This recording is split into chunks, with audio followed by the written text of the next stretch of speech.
Thank you, Acting Commissioner, for being here with us to talk about your budget proposal for 2025. I also want to convey my thanks to the men and women that work in the CBP for all their service and express my appreciation.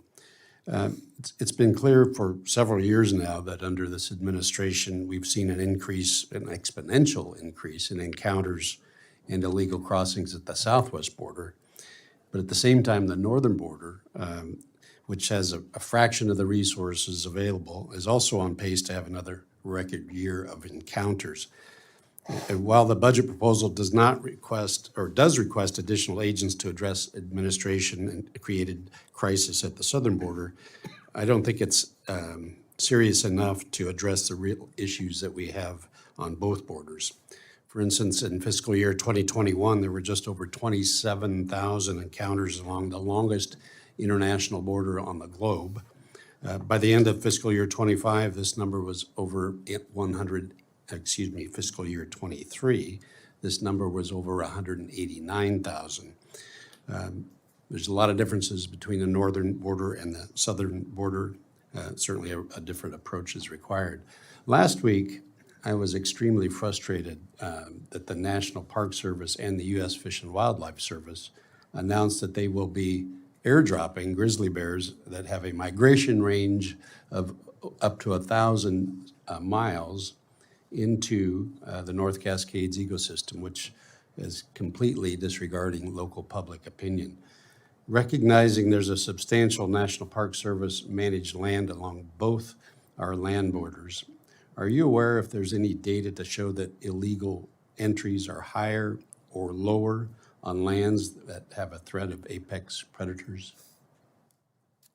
I am not aware of any data. I would like to, if I could, we have for the first time, back to your first point, for the first time in a long time, we've started hiring directly into the northern border sectors.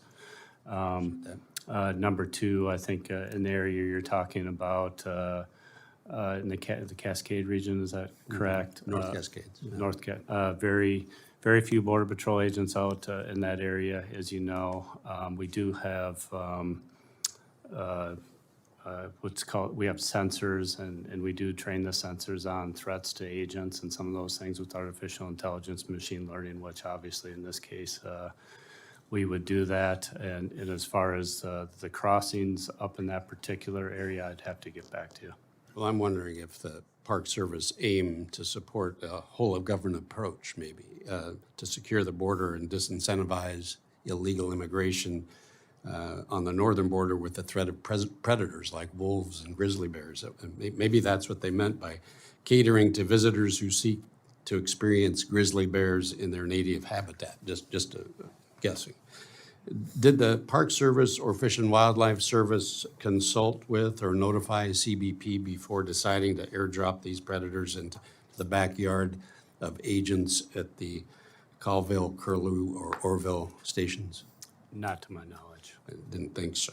In remote locations, I don't think it's uncommon for agents to respond to illegal activity by themselves. And as you said, there's not that many agents up there to begin with. They may be the only agent for dozens of miles. Among other concerns, I believe a legitimate one is agent safety because of this decision. Do CBP training protocols include how to address a threat to life and safety posed by a large, potentially aggressive wild animal like a bear? And how does CBP equip agents with the resources necessary to defend themselves just in case they are attacked by an aggressive grizzly bear?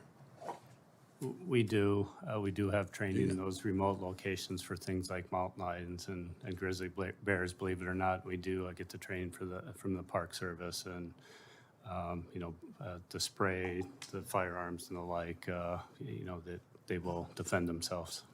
Well, the agents will. I would suggest that you step up that training and make it available to the folks up in Washington. We will. Yeah. Thank you.